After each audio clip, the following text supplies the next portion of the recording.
Ako bilang nanay, ang tanging magagawa ko ay i-check din yung bag ng anak ko.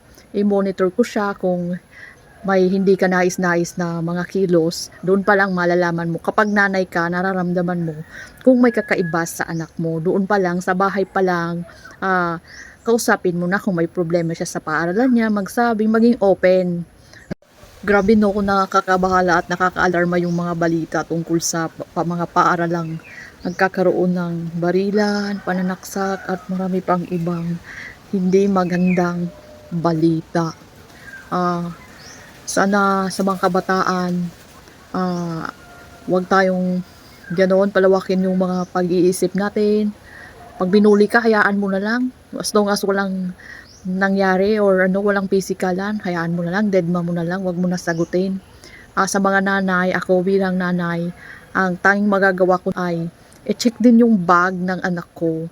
I-monitor ko siya kung may hindi ka nais-nais na mga kilos. Doon pa lang malalaman mo. Kapag nanay ka, nararamdaman mo kung may kakaiba sa anak mo. Doon pa lang, sa bahay pa lang, kausapin mo na kung may problema siya sa paaralan niya, magsabing, maging open.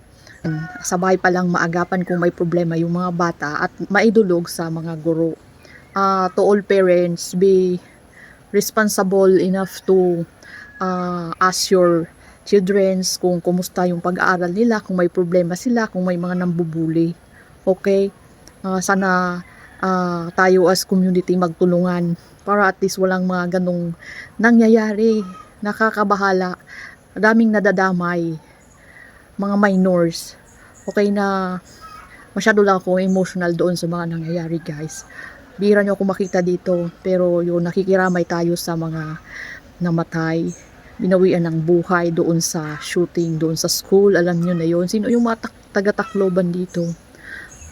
Yun, rest in peace, hero para sa akin, isa siyang bayani. At meron pa yung mga batang nanaksak, aray ko. Check natin ang mga bags ng mga anak natin kung may mga matatalim ba yan, o yung mga dangerous weapon na yan. Para at least maagapan natin sa bahay pa lang. Okay? Keep safe all, guys.